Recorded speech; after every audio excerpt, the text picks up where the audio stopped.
So today we're looking at all the starting power forwards and putting them in a tier list and ranking them based on their performance 2022-2023 NBA season. Now, a quick disclaimer before we get into it. There's a whole lot of noise going on outside, so if you hear any background noise in the video, I apologize ahead of time. There's really not much I can do about city life down here, so you're just going to have to bear with me, and hope you guys enjoy the video, and I'll see you in there. So let's start with Keldon Johnson from the San Antonio Spurs. He's going to be like the main focal point on that offense this year. He's going to be their best player. With that said, being the best player in the worst team doesn't mean you're that great.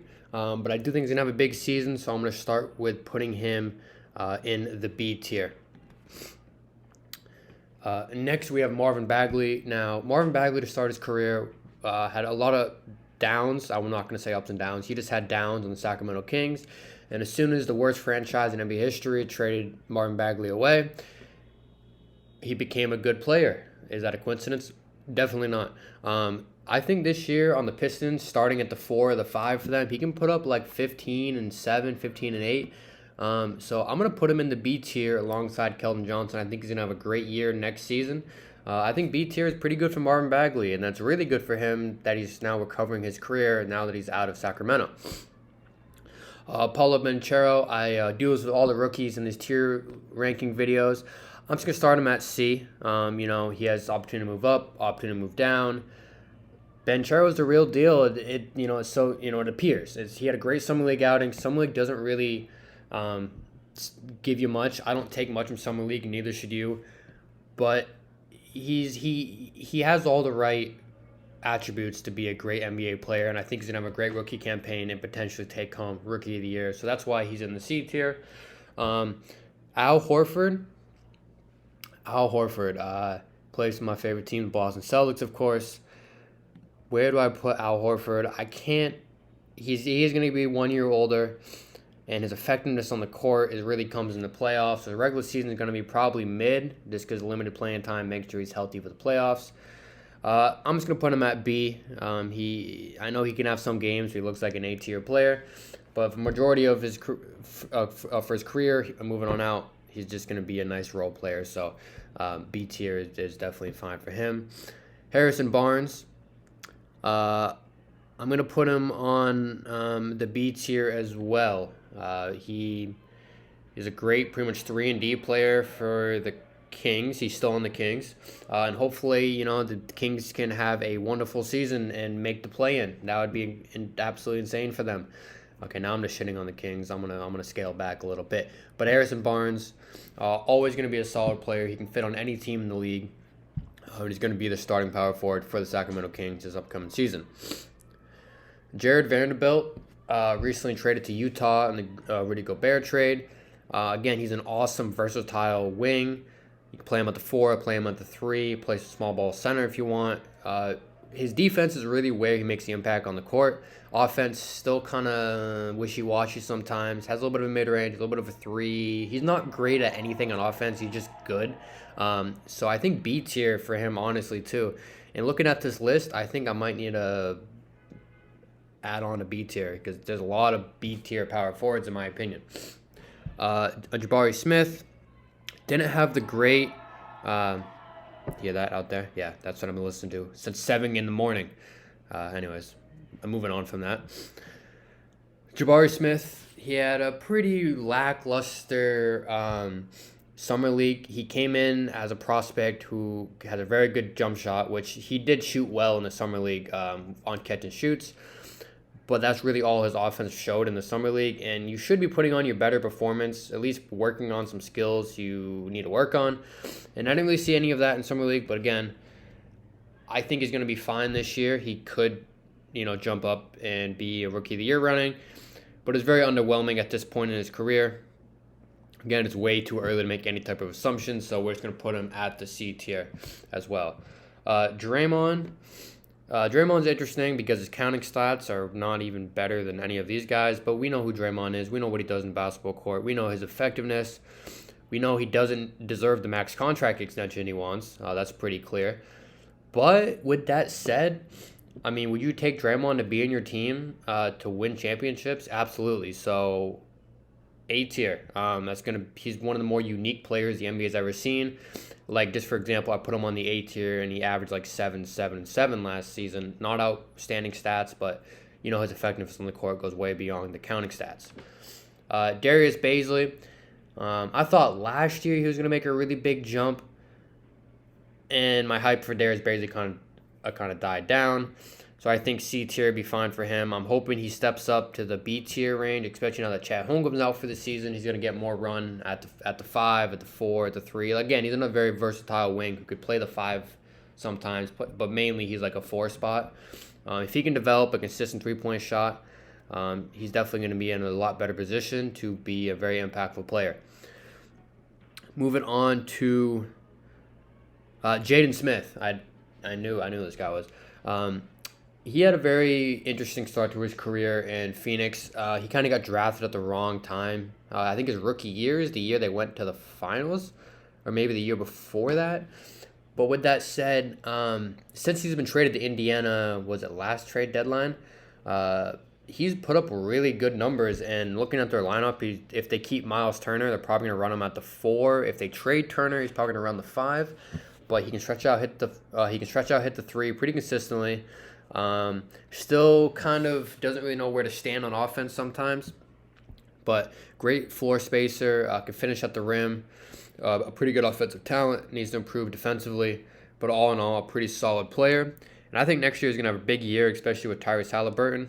I know, we all know how I feel about Haliburton at this point. He makes everyone on the court better. So I think Smith is going to have a really outstanding year next year, and so I'm going to put him on the B tier. I'm buying that high on him. I think he's going to have a really good year. Kyle Kuzma, definitely B tier. I don't think he'd move up to A tier. I'm not going to say he plateaued, but I'm going to say what we have is Kyle Kuzma is probably going to be the version we're going to get from him for many years to come. I guess that kind of means plateaued, but who knows? That Washington team is kind of interesting, kind of not. Like, he's going to get his shot attempts up behind Bradley Beal and Kristaps Porzingis. He's going to be a nice starting 4 for them going forward, and I think B tier is perfect for him. Don't think he's going to slide down. He might jump up, but he's going to have to do a lot more than he does now to really jump up to solidify himself as an A tier power forward. He can also slide over and play the 3 too, so he's a nice versatile wing to have on your team.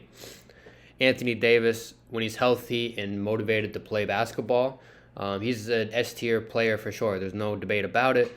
But we know he's going to get injured next season, and we don't really know what his work effort is going to be like for that team. Really, Anthony Davis should be a center, but he doesn't want to bang down low with the big guys, which kind of makes sense at this point because you can't stay healthy playing the 4. What makes it think you can stay healthy at the 5? So A tier, Anthony Davis. I don't think that's being generous. I don't think that's being harsh. I think A tier is where he needs to be on this tier list. If he can have a tremendous season with LeBron and play 72 games-ish, around that, he could have an MVP caliber season. But right now I'm going to have to put him at the A tier just because he can't stay healthy and his motivation is questioned sometimes. So A tier is good for me. PJ Washington, I think I'm going to put him at the B tier. With the loss of Miles Bridges, he's really going to be their only guy that can slide in and play the 4. He's kind of listed as a power forward center, but he's also only like 6'7". And they drafted Mark Williams, and they have Mason Plumlee. So they have a couple centers they want to give some run to. And with Miles Bridges out of the picture, PJ Washington is going to slide up to the starting 4. And he can be a pretty decent player. He can have some nights where he makes 6, 7 threes, and some nights where he doesn't shoot a shot. So he's very inconsistent, but he's going to get a lot of run with LaMelo this year, and hopefully LaMelo can have a good impact on him, find him some open looks, and he could average, 16 points this season. I think that's not out of the picture for him. So P.J. Washington is going to be on the B tier for me. Julius Randle. Now this one's very interesting because he had a down year last year, and part of me thinks it's because he secured the bag. He had that 2 years ago. He had, I want to say MVP conversations, but it's really just because he played in New York. He was a great player, definitely deserved to be an All-Star. But MVP, he kind of creeped up there unreasonably towards the end of the season. It was that 2021 season. And then this year he had a down year. Could have been because he already got the max contract. Or it could have just been a bad year for him. So I'm just going to assume it was a bad year for him. He's going to jump back again. So I'm going to put him on... the A tier. I have hope he's going to bounce back and play really well for the Knicks this year. They have an interesting roster now because he's not going to have all the ball handling duties because they got Jalen Brunson, and if they trade for Donovan Mitchell, it's going to be very interesting as well. But I think A tier is kind of selling him high. He's probably like a B plus to me. But I'm taking Randle over most of the guys on this list, so that's why I'm putting him at the A tier. At least for now. I might, mess with the list later on after the video, or after I'm through all the names. PJ Tucker, same thing, kind of with Draymond, but just a step back. His counting stats aren't going to blow you away, but his effectiveness on the court is beyond any measurables you can count in stats. Great wing defender, can space the floor from the corner. Great leadership, awesome player to have on your team. He fits on any organization in the league.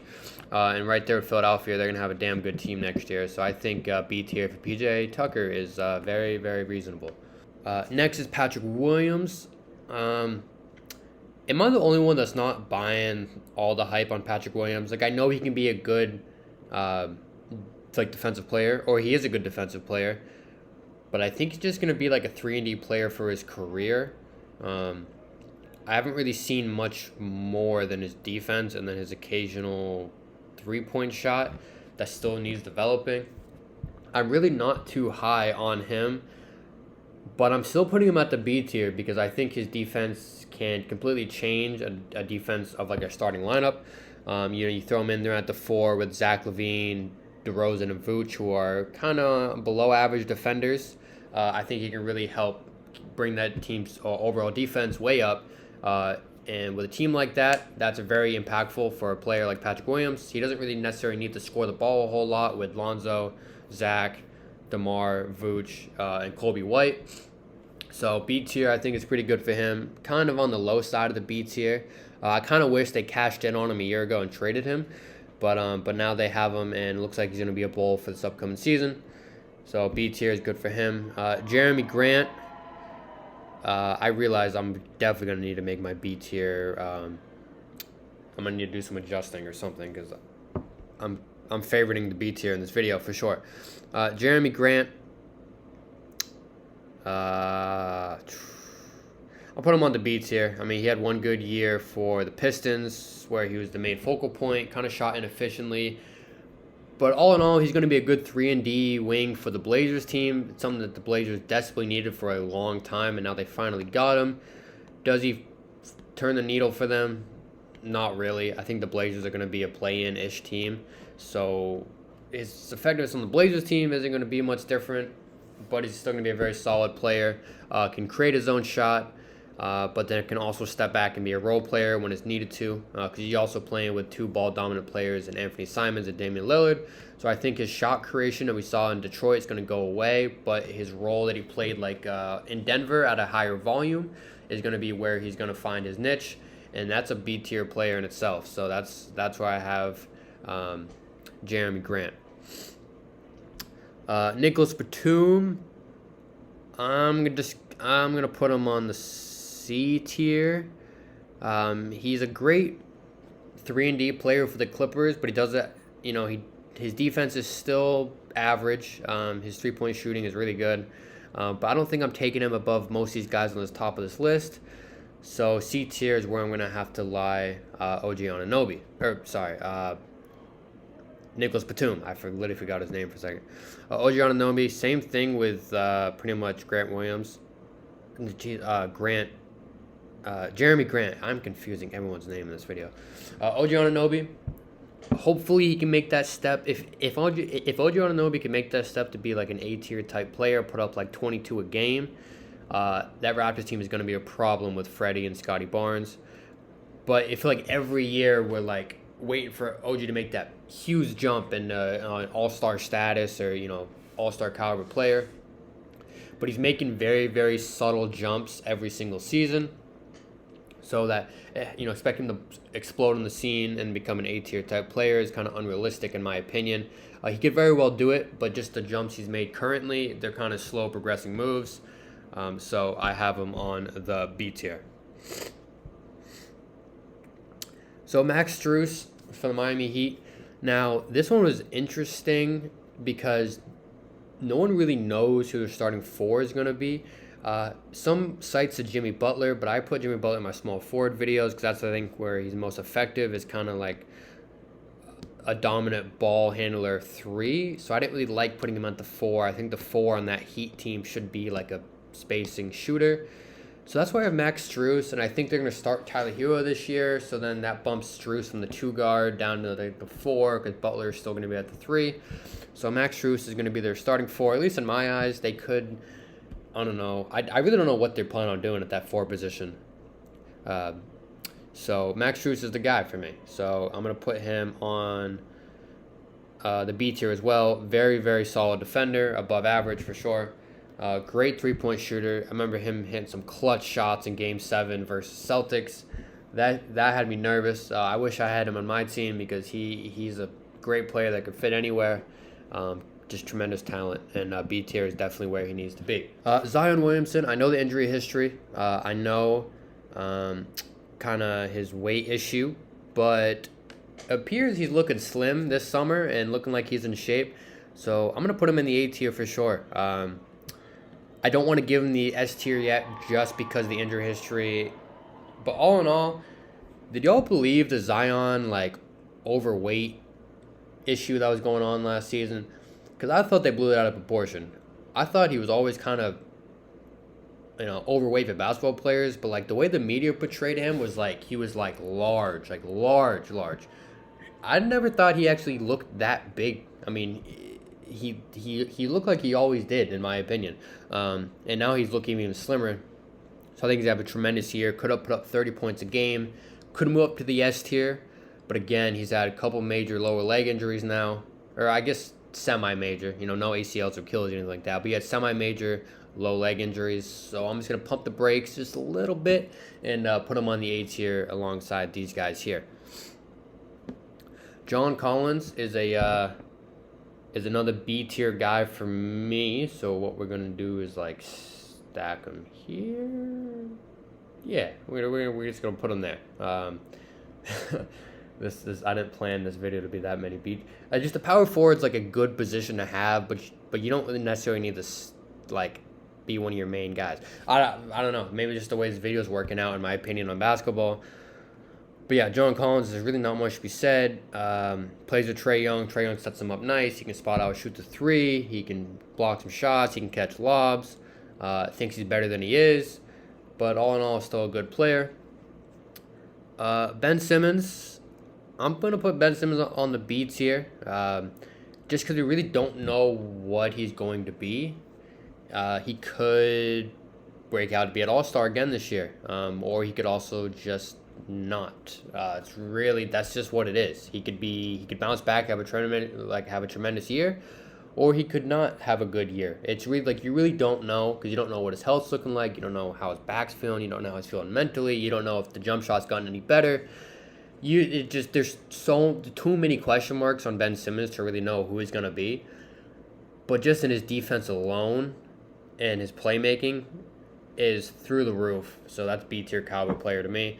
Definitely can move up to the A tier if he's in check for the NBA season next year. Not in check was kind of a bad word. If he's ready to play and be motivated to play basketball, I think he have a tremendous year and be in the A tier. But for now, B tier is where Ben Simmons is gonna lie.